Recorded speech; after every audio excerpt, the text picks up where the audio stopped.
Skuldborg. 103 Point Acid. Du lytter til Lærklokken med Protipal. Et kommercielt program, der er en kommerciel succes. Yeah! Læn dig tilbage. Lav en dejlig cup of Joe. Så vid, at det her program er helt ude i hampen. For det er sådan her, at endnu en gang har skudt papegøjen. Cyberpapegøjen der. Cyberpapegøjen. Og vi har lavet en kommerciel succes. Og det betyder, at vi ikke kommer til på nogen måde at læfle for jeres publikummer. Tværtimod. Vi tager den helt derud, hvor det gør nas. Julen falder tidligt i år, og hvis du mangler en julegave, så har vi et Skagenur på højkant. Mod at du, hvis du har adgang til, lad os sige, en farvefotokopi-maskine, der kan fotokopere A3 på arbejdet, skolen, universitetet, studiet. Hvis du har sådan en adgang til sådan en farvefotokopi-maskine, så vil vi høre, om du vil tage et par farvefotokopier til os. Nærmere bestemt 150 styks. Og så bytter vi med et Skagenur. I roseguld. Simpelthen. Skagenur. Hvis du er interesseret i at have sådan et, som du kan bruge i en julegave, fuldt serviceret af Protipal selvfølgelig, brugernes mester. Og hvis du er interesseret i det, så send en lille besked til Protipal på Skype. Altså kommunikationsplatformen Skype. Mit Skype-navn er Protipal. Prutipal. Det er et program, der hylder piratkopieringen. Vi skal lave et piratkopieringens glædesprogram. Og derfor så holder vi os ikke tilbage. Nej. Vi skal hylde CD-rommen. Og dette program kan du faktisk brænde på en CD-rom. Nej. Og til formålet har vi i webshoppen her på Radio lavet et tomt CD-rom-cover. Du kan gå ind og erhverve dig. Der kan du lægge dit yndlingspiratkopierede Protipal-program i CD-rom-coveret.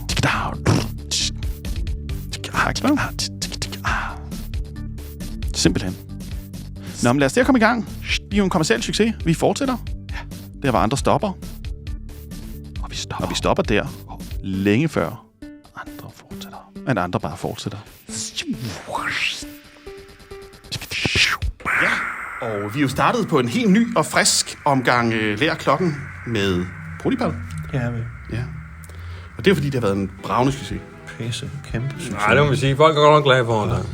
Ja, og så når jeg går ned ad gaden, og folk siger, nej, er det altså, jeg så forleden der, de havde der en kongestol nede ved faldeden. Ja. Hvad fanden var det? Jamen, altså, folk, det er sgu en rigtig artist in residence, tror jeg. Det er taget lidt med storm. Men jeg tænker mig, vi skal prøve noget nyt. Ja. Fordi at, kan vi sige, når det går så godt, så kan vi jo lige så godt lige skrue bissen lidt på, og så tage nogle af de ting, der kan få os helt ud over. Den, der intet våger, vinder.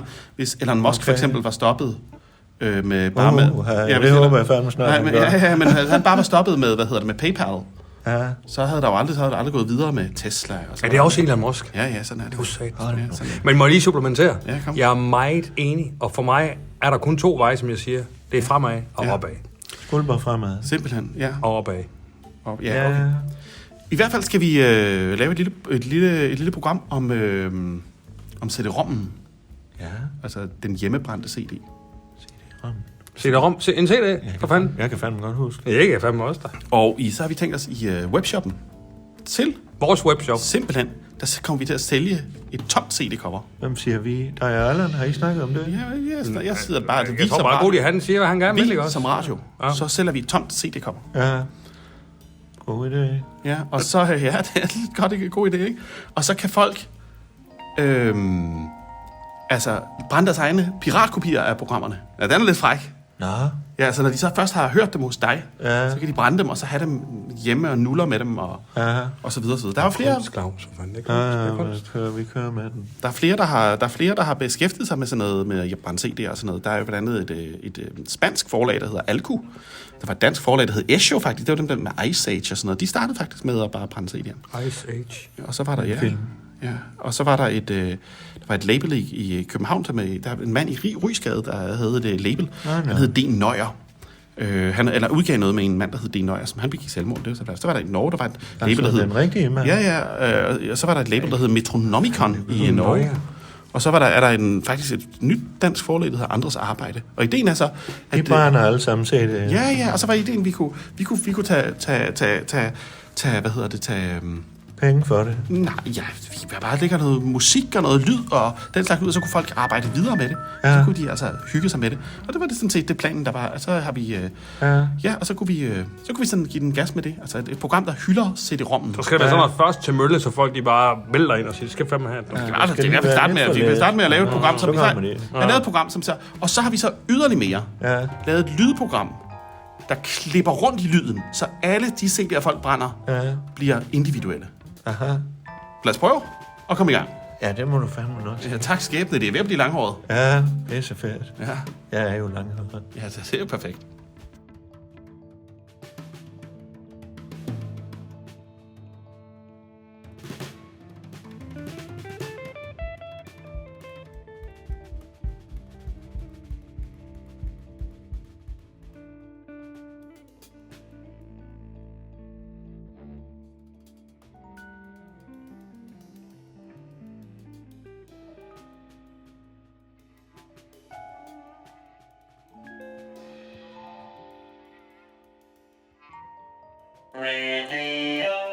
Hey, du lytter til Radio, og det er hele Danmarks snakke, sludder og taleradio. Nu skal du høre... Lær Gokken med Protipal, og det er med Protipal. Hello, this is Elif Yalvaç, Goodipal's friend and collaborator. You're listening to Lærklokken med Goodipal. Enjoy! Alright, 103 Point Acid, you are listening to Lærklokken med Goodipal. We are speaking English today. Why are we speaking English? I have no idea, but I still have Severine Wunderman's watch on my arm. We're getting ready today. We're gonna make a CD. You heard right, a CD. A CD with music on. Music, which is a radio program. We're gonna make a radio program. We got Fleckhans music in the background. I kind of wanted to sell a CD to you with a radio program. The reason why I wanted to do that was because down on the street, a friend of mine called Eva, who used to run together with Push, a refugee organization in Copenhagen, which was the very best. She's out there, and she is on the streets now. No people are there to help her, so I was thinking, why should I not try to do things for her? But money is hard to get your hands on in Copenhagen nowadays. Everything is cashless. So cashing out money for a person like me it's that complicated. So she's begging every day, but she can't get any money. So basically people buy cigarettes for her that she can trade. Life on the street is hard. So we are trying to raise something for Eva. So I was thinking that I would do a CD, and then the CD could be for sale or something with a radio program. Then I could buy her a few cigarettes, which sounds horrible, but that's, it's hard when you are on a byen. Whew. Anyway, so here's the deal. I've made this radio program, which is with Morten Wammen. And then I have made a CD box set. And you could get the CD box set and put your own CD into it. How about that? That's cool, right?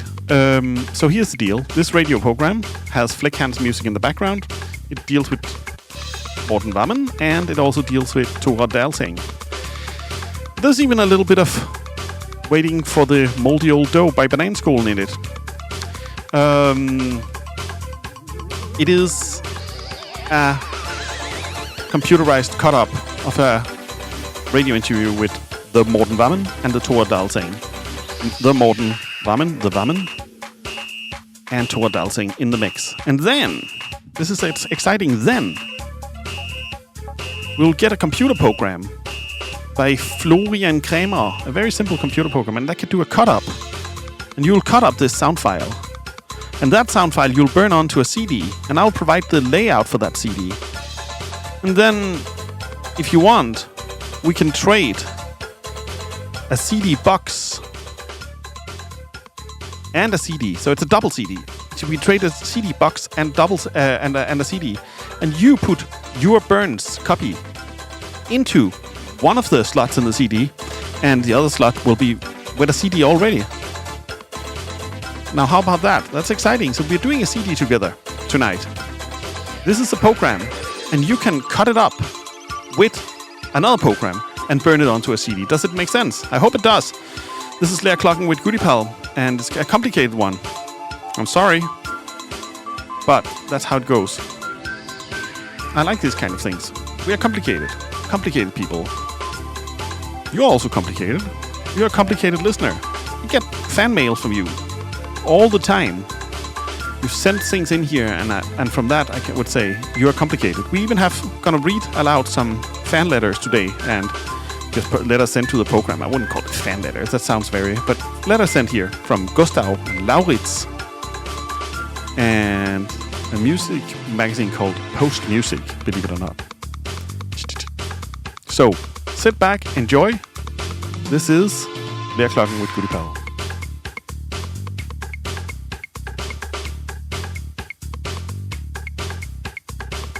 It might sound like we are using Florian's program to cut. You are going to use that program, not me. All right, so you understand it. You are going to listen to this one, and then you're cutting it up in Florian's program. So this is not already cut up in Florian's program. You have to do that.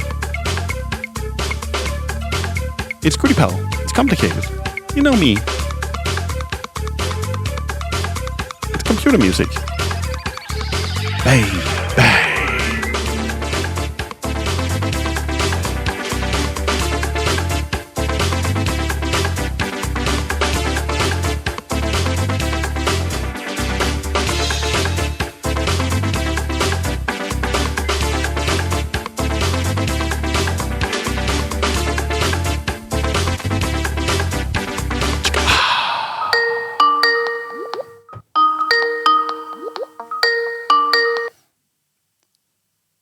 Hello. Hey, Mr. Goodiepal. Hello, how are you doing? Fine. Overworked, but fine. Oh, yeah. No, I have some more work for you then. Right, so we are now sitting at a place called Warm in Rotterdam, and I'm joined here by Florian Kramer, who is a very old friend of mine, and who says himself that he's a jack of all trades, but actually he is a researching media professor, but that's not... That's no. He says no. Already there. I know he would say no to whatever I credit him as, but we are holding a microphone and we'll pass the microphone back and forth. But what I actually would like to talk very briefly with Florian about is Morten Wammen. And Morten Wammen is an interesting character because he comes he basically comes out of the industrial music scene in Copenhagen, and he was one of those people wearing black clothes long before anybody else. But what's interesting about Morten Wammen is he has a practice where he goes around on the streets all the time and talks to everyone, and nobody else does that. And why are these people disappearing? And that would be a question to Florian. Why are these people disappearing, and why does no people any longer dare to interact with such people? Because that was the internet of the day, like people talking to each other on the street. And nowadays it's almost a little bit scary when you meet this kind of people. And I would like to, but yeah, so something like that. Florian came straight out of Berlin, and in Berlin, when Florian was young, people talked to each other on the streets all the time, I'm very sure.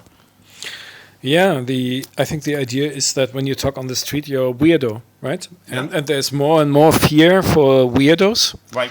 So that's the whole issue. Here in Rotterdam, we had quite a number of these characters. Right. So the last one was a person who just died 2 weeks ago. Mm-hmm. Her name was Chantal Arzt, and she was also known as Rotterdam Star TV. Yeah. Did you ever encounter Rotterdam Star TV, or were you ever on Rotterdam Star TV? No, I wasn't. So Rotterdam Star TV, that was Chantal, her video channel, and that video channel contains more than 30,000 videos. Right. And she had a self-made camera card. I know about Yeah. And she had a self-made camera card, which was like a monster that she would move through Rotterdam. And then she would turn up at your event and you wouldn't know anything. Yeah. And she would just record it. Yeah. No questions asked, no prisoners taken. And then upload the video file straight into YouTube. No editing, whatever. Right. Yeah. And also what you saw on video was the file name. And but all she did was actually create conversations. Right. Yeah. Yeah. So that, and maybe that has become a taboo. That has become a taboo. Also, that struck me when I was in America, very often in the USA, that like total strangers would talk to you on the street. Yeah, exactly. And that's not something that happens in Europe. I think no. Nowadays in Europe, that is considered the like a no-go or considered the weirdo thing. But Morten Wammen is the last person who basically,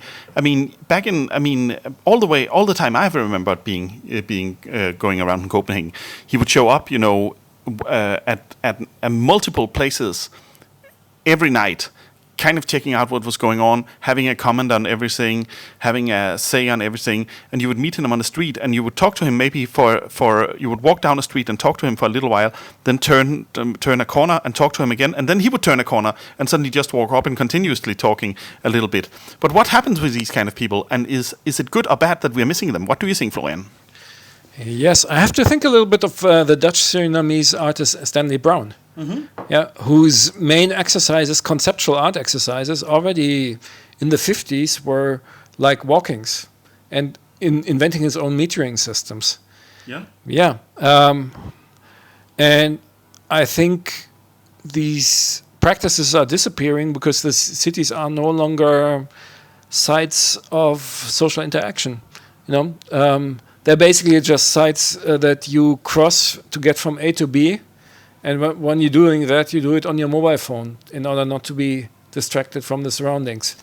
And it, of course, it sounds a bit cliche, It sounds a bit cliche, but I think it really has to do with neoliberalism and privatization of public space. Yeah, okay. You have uniformity of public space. There are also no longer weird shops, right? We talked about the last weird shop in Rotterdam, which is the record shop behind the central station, which you cannot enter because it's so full of records that only the owner knows how to navigate it, and you have to ask the owner to look for a record, and then he will give it to you the next day. And he stands outside the record shop. Exactly. And by the way, he has also a radio show here on Radio Worm. Okay. Here in this very house. Yeah. Okay. And so, but these spaces are disappearing, and they're also disappearing for very simple reasons. For example, that the rents nowadays are unaffordable to run these spaces. But what about the crazy people that walks around and you can talk to them on the street? It's simply something to do with mobile phones now. I guess nobody talks to each other anymore. But Morten Wammen was such a person, and we are going to play a long interview with Morten Wammen, and then because this is more than just that, we are going to analyze him through a program you have written. And you have written a program that we will analyze him through. And what is that program? Yeah, that program was originally written 10 years ago. And in that time, I made re-releases of old 1980s experimental cassette tape music on CDRs, very cheap CDRs. And one of the people whose cassette I re-released was Arthur Berghoff. Arthur Berghoff was a Dutch artist who lived at the German border, and he was part of this international network movement that I was also part of Neoism. So he also went by the name of Monty Kensen. And Neoism. Neoism, yeah. Okay. And so everyone in Neoism went collectively by the name Monty Kensen. So he did, but he created his own branch of Neoism, which he called Neoism, Anti-Neoism, Pre-Grapperativism. It's almost unpronounceable, and that was his own word. He also produced a robot. It was called the robot Orguna. He was on the basis Orguna, and then was recording these tapes, which were dialogues with him and the robot. And when I re-released this, one of these tapes was called Reparity, and it was also a kind of cut-up. And I thought it's not a good idea to just make a straight re-release of this tape, but it should be a cut-up of a cut-up. Right. So I wrote a program that would make a cut-up of this, and based on some parameters, also randomizable, semi-random parameters. Yeah. And actually what it did, it created then the master files for these CDRs. So the special thing about CDRs is you don't need a master. Yeah. Each CDR can be different. So actually, I think I made a release of about 50 of these Reparity CDs, and each of them was a different cut-up of the original Reparity tape. And I still have this. This is written in a very simple shell script for Linux, Unix, with a program SOX. It's a command line tool. So all the kind of filtering, multi-layering, cutting up, remontaging is done in SOX. Right. And so I had it lying on my computer for 10 years and then reactivated it as soon as I started to make radio here in Radio Worm. Okay, and then what we're going to do, we're going to play the whole interview with Morten Wammen, and then through the program, I will be cutting in and out with Morten Wammen being run through your program, and then basically we'll have a go on one of the last innovators of the movable tongue of the streets of Copenhagen. One of the last still talking persons that walks the streets every day, Morten Wammen. Fantastic. Let's go hear it. Toget. 103 Point Acid. Her det Onkel Protipal, Radio Skuldborg, The Guild of the Viking Clockers, Nørresø Banden flyver ud over Skuldborg. I dag ingen ringer end Morten Wammen i studiet.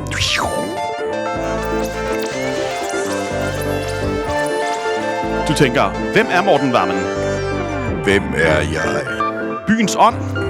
Intet ringere. Hvilken by? Det er København, vi taler om. I dag kigger vi mod København. Vi vender blikket og kigger den mod København fra Skuldborg.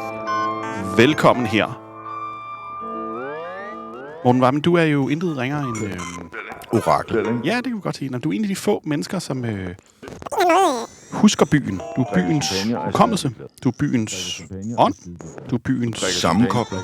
Internet. Ja, det kan du sige. Nej, du er byens... du er på en eller anden måde den person, der går igennem byen og husker de ting, andre ikke gør, og derfor også kan sammenkoble ting fra forskellige tidspunkter. Der er en 7 af din slags rundt omkring. På den forkerte side. Det er jo ikke så meget talmagi eller noget. Nej, men det er cirka det, der er i København. Det er der, vi er henne. Altså, det er der, vi er henne. Ruller nu. 103.acid. Her er det lærklokken med Onkel Prutipal. I programmet der fløkter deg rundt som en flavremys. I natten, det er kjempegøy. Det er gøy å være flavremys. Ingen øyne, bare lyd. Vi flyver langt utover Skuldborg i dag. Rekk mellom treene. Kanskje vi finner en lille mykk. Eller en annen insekt. Kanskje vi smaker litt på den. Vi er vel karnivore, en slags. I hvert fall insektspisere. I dag har vi Tora Dalseng, musen fra Oslos kunstscene. Jo, det er sant. Som var, da du var ung, da var du jo på en måte musen i Oslos kunstscene. Det var alle kunstnere skulle liksom hjem til deg, skrike litt og ha det dårlig. Når de sånn skulle maler, sånn, så skulle de hjem til deg og sånn her. Sånn, liksom, det er det. Tora Dalseng, veldig fin artist. Og hei, velkommen. Takk skal du ha. Kjempegodt. Du er her i programmet. Og jeg tenkte egentlig at vi skulle ta litt om din kunst, men altså, kanskje vi har fått litt fanbrev for radioen. Okay. Og jeg tenker, eftersom du er i mine øyne en av de aller største sånn taktile personer, det er også du har en veldig levende streg. Jeg kan jo starte med å tale litt om din kunst. Du har en kjempelevende streg. Alt hvad du gør er sådan. Derfor har du inviteret ind for at for vi skal kigge lidt på dig. Du havde på et tidspunkt for mange år siden et radioprogram, der hed Mortens Aften, som var vanvittigt godt, for du havde en masse gæster i. Jaha. Ja, det er sådan. Okay. Har du tyggegummi i munden? Nej. Nå, der bare det sådan der, hvis den skal ut eller sådan. Det går bra. Jeg tænkte, om du har det. Ellers må vi være der, lægge det bort. Okay. Psykoanalysere er et gammelt ord, men at ligesom se, hvad er potentialet, hvad er mulighederne, hvad de skjulte indre behov, hvor skal vi hen, hvor tror du skal hen, og hvor vil du i virkeligheden hen, og alle de der. Vi kan jo starte lidt med at tale lidt om dig selv. Du er jo fra, du er født? Jeg er født i Tromsø, men vokste opp på Andøya. På Helt klart. Og nu sidder jeg jo bare sådan underligt på den forkerte side af mikrofonen, så det er lidt mærkeligt. Ja, det er lidt mærkeligt. Men det skal du ikke være så bekymret for. Andøya. Andøya. Altså en ø. I Nordland, ja. En ø, helt oppe i Nordjylland. Yes. Ikke Sjælland. Da du var ung, var det altid dig, der vidste, hvad for en vej den ville. Og du havde altid en... Det gør jeg stadigvæk. Ja, det er fint. Men du havde også altid gennemskuet tingene næsten før de kom, og så var du faktisk... Det er lidt et problem, fordi hvis du for eksempel skal samle penge eller opmærksomhed på noget, så skal du faktisk give Danmark bag. Ja, helt så skal du komme efter en trend, jeg havde det ord, men og det er nødvendigt, vi taler dem, ikke sant? Ja, Det stemmer. Ja, det er fint. Norden for Bergen, der standa en lin, den grener går 1000 mil omkring. Ramte grenen eller ej? Okay. Alle klubber, ingen klubber, og, Okay, ja. og grunden til, at jeg har tak for det der orakelstatus, du giver mig, men det handler jo om at være storforbruger af mennesker, af by, af kultur, og så kunne lave en syntese og genkende et mønster, ikke? Det handler jo om, at man bliver ved med at være nysgerrig, og man siger, gud, jeg bliver irriteret over det her. Nej, Norden for Trondheim. Nord for Trondheim, kanskje. Ja, Norden for Trondheim, der standa en lin. Den grene strekker seg 1000 mil omkring. Ja, Den strekker seg veldig langt. Ja, det er ganske langt. Det blir litt spennende. Du, la oss hitte det. Vi har jo fått en masse fanpost til programmet. Jeg tenkte vi skulle gjøre, du kunne hjelpe litt med å kikke på det. Det første er liksom sånn kanskje du kan beskrive det? Fordi der... Det er en hånd I papir? i papir som har hvor det står du har vår strikk. Nej, altså den er klippet, ikke sant? Den er klippet den hånd i papir. Og det er jo også derfor, jeg holder meget af dine værker, fordi det er jo åbne værker, der er altid store huller i det, til vi har indhold ind i. Fordi alle meningsdannelse er jo relationelt. Det foregår inde i hovedet på modtageren. Og du laver i virkeligheden bare nogle... En klippet hånd i papir. Og så står det en tekst på den. Det er sant. Ja, sorry. Og på den teksten så står det du har vår strikk i aften, vi har din rygg i morgen. Og så er det pesta noen Paracet. Altså en hovedpinspille på dansk, tror jeg. Okay. Og de er sat på hvilken finger? Og så var det en feministisk, en kvindeforsker og en historiker, som underviste i anarki og godt kunne tænke Bex og Mozart. Ja. Og På langfingeren. Så det er en slags fuckfinger? Det er en Fuck you på en finger. måte. Så det er en fuck you til programmet, eller til folk? Så det er en fuck you finger med hovedpinspille? det vil sige, at jeg har fra starten fået at vide, at der er noget, der hedder dødsang, som er grunden til angst, og at penge er ligegyldige, fordi du er bare et flow, og... Det er sant. Eller kan man si det på noen måte, eller noe sånt? Ja, så det er på en måte... Det er jo kanskje litt sånn beskrivende. Okay, så du kommer fra et venstreorienteret... Ja, men mere anarkistisk, fordi venstreorienteret, det er jo autoritært. Det er jo anti-autoritært. Okay, så der er en... Vi må lige... Ja, det må vi have på plads. Det er lidt vigtigt. Det er fordi, du ved... Der er mange venstreorienterede, de vil jo bare være kalifer i stedet for kalifen. For en... Ja. Det var det, der skete i 1917 for eksempel, og så videre. Og tit bliver det jo bare statskapitalisme, det meste såkaldt kommunisme. Ja. Hvordan læser du den? Right. Nej, vi er mere ude i noget rigtig anarki. Okay, hvad er det så? Altså sådan noget, vi tilbage til samler i virkeligheden, ikke? Okay. Jeg leste sånn at det er både... Det er liksom... Er det kjærlighetserklæring på en måte? Men til også... Til passer på børnene. Vi har jo ret sart afkom, og vi er ret dårlige til at slås, så vi er jo født flokdyr, ikke? Nej... Nej, til dig. Er 80'erne ikke også en fuck? Jo, men det var lige mere i baggrunden. Det er 80'erne, der bliver den virkelig skærpet, ikke? Den der angstede retorik, okay. Og der kommer neutronvåben på markedet. Der kommer noget med, man kan trykke på en knap, og 6 minutter efter kan man blæse bagvæk. Så det hele bliver eskaleret kraftigt, plus der er jo også en økonomisk krise. Og så kommer AIDS jo lige det, jeg tror, jeg skal være med til det her orgie. Så kommer AIDS jo. Og allerede der, synes jeg jo, at alt det der hippie, jeg voksede op med, er en forfærdelig reaktionær drøm med nogle kassebukser, og hele den der lighedstanke er jo løgn. Okay. Ja, det er lidt spændende. Okay. Og hvad mere er der? Så har vi også Nej, altså det... Så vi havde spolebåndoptager, kassettebåndoptager. Sin mor lavede ting på dem. Ja, montage og så videre. Så du ved, jeg har altid vokset op med det der med, at man sætter pick-up på, og så tænker man, den der start af Pink Floyd er ret vild. Fordi jeg ved ikke, hvad det er, der foregår. Jeg ved ikke, hvad det er ligesom en form for sonisk science fiction, hvor du kommer et andet sted hen, men du kan ikke sige, at det er en harpe, det er en D-akkord. Ja, det er introen på... Eller starten på Fox on the Run med Sweet. Akkompagnert av den teksten. Ja, men det er på en måte, den rækker jo pillen for... Som jeg læser den lidt, den rækker jo pillen ut. Ja. Den liksom siger, fuck verden, vi har hovedpinepiller. Ja, kanskje det. Eller noget sådan. Eller altså de der lyde, der ligesom er et præ-eko af fremtiden, fascinerer mig meget. Og så vil det jo klart, at jeg jo have synthesizer, industrial musik, som er jo have musikform, der handler om at vise sådan, den mørke side af liberalismen eller forbrugssamfundet. Eller hvad det er. Ja. Og som egentlig Men den er bra. Det er næsten et værk, ikke sant? Det er virkelig et værk.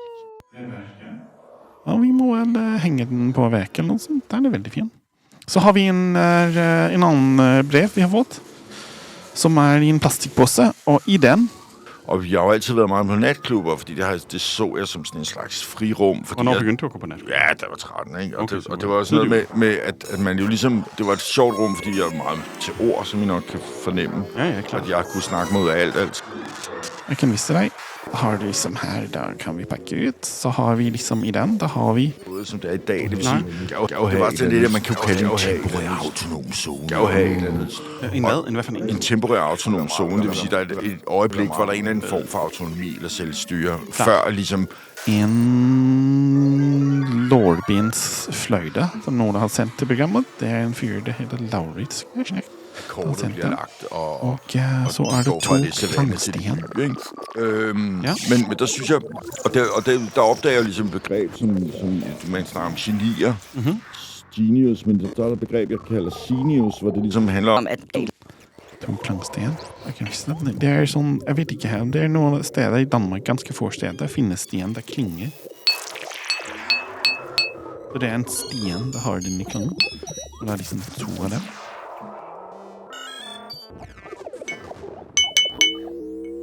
Du kan prøve her. I forhold til, hvad man siger. Og det gjorde jeg ligesom, og derfor var jeg meget fascineret af de her subkulturer, der var på det tidspunkt. De var ligesom ret omvæltende, fordi samtidig kommer hiphop og elektro ind, og så blander man jo sit eget op. Altså, jeg kunne ligesom være... Ligesom på en måde holde dem sådan, at du har klang på dem. Okay. Og du ved, og samtidig kunne jeg sidde i et besat hus dagen efter, fordi der var måske den mest aktuelle punkkoncert, som var mest spændende lige der. Det var også spændende at få Torgas og sådan noget. Hvornår var det? Hvornår?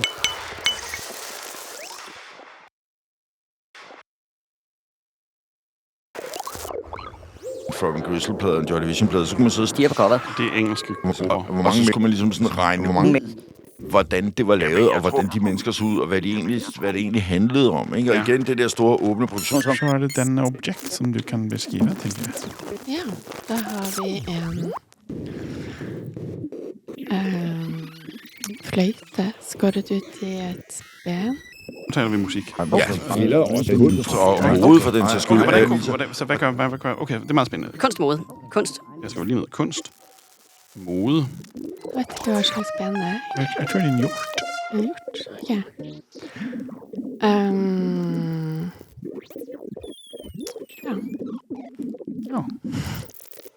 Skal vi prøve at spille på det? Med at sætte 3 loops sammen. Men du bliver nødt til at ligesom agere pladeselskab selv, fordi de findes stort set ikke. Der er 3 pladeselskaber tilbage, Warner, Sony, Universal, så meget af nogle forskellige kapitalfond. Nej, du må ligesom puste igen. Der var den. Og der er en hull på den. Du kan dække. Det er en hull? Ja, om du dækker den, kan jeg sige. Og igen? Kan en anden blive hørt af publikum, for det vil man jo godt. Inden så sidder der nørder med det alene, og så gør det for processen. Det er der. Jeg er ved at blive over, ikke? Prøv at slippe hullet. Bare sidde og høre en plade og bare leve et liv, som vi så kunne der kan du stikke fingeren ind i knoglen.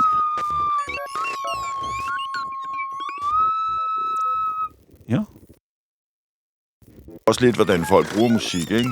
Helt klart. Og hvordan, eller rettere sagt, hvordan de får at vide, at de skal bruge musik.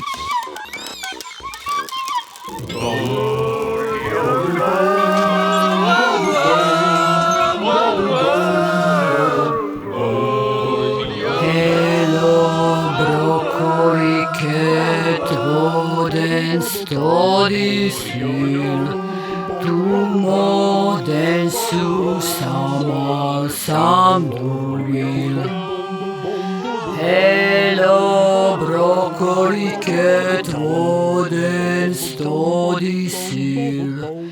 Du må den susammer som du vil.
er jo igen det der med, at der er nogen, der leder noget trafik i en retning, ikke? Hvad hvis du er inde i mode? Det er jo de samme mekanismer. Det er jo en opmærksomhedsøkonomi, der styrer det hele. Okay. Ikke dårligt. En Lobens. Som bypasser hele gallerimodellen. Ja. Nogle fløjter, Sanden. Og lave en sætning hele dit liv, og få ligesom en tjenestemandspension ud af det. Fanpost. Så har vi en liten bok her, med en lille tekst i. Den har du her. Hyperliberale urge, så alle er blevet sådan en microbrains i kamp med microbrains, ikke? Okay. Jeg er for eksempel i kamp med Goodipal-brandet lige nu. Nej, det er kemane-kærlighed på et helt andet niveau. Det er totalt mani. Fra Frankrig, kanskje? Ja.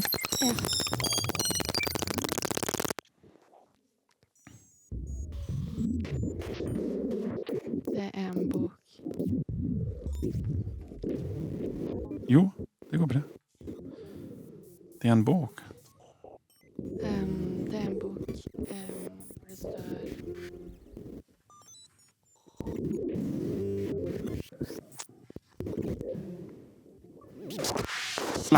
Det er meget fint, det der med, at du kan regulere tiden og tempoet i kompositionen med fingeren. Jamen, det er så det ikke er helt stramt urværkskvantiseret. Det kan jeg godt lide. Ja, det har også noget. Det er meget ekspressivt, egentlig. Jamen, vi fyrer den af. Altså, Og så er det jo også fedt at have et stykke musik, der ikke er nogen kopier af. Det er sandt. Vi tager en... Ved du hvad, fordi jeg lige har spillet den igen, men vi tager en anden jingle.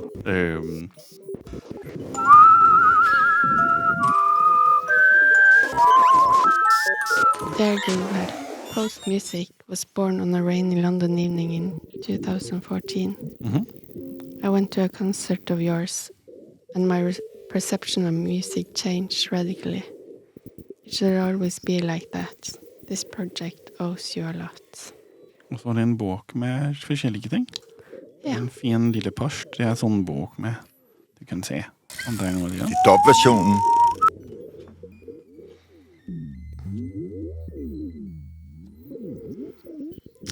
En bok. Ja, sådan foregår det her. Altså, det... Først en live-version med et... Hvad hedder sådan noget? Det hedder vel en... Det er et stykke mekanisk. Ja, det er et stykke mekanik. Vi taler det her program her.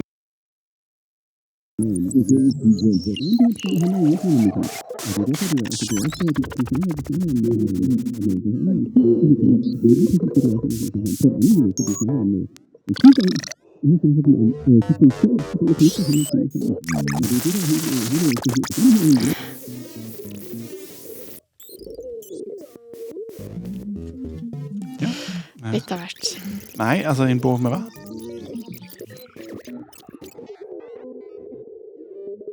Problemer, i hvert fald. Jeg har på den måde.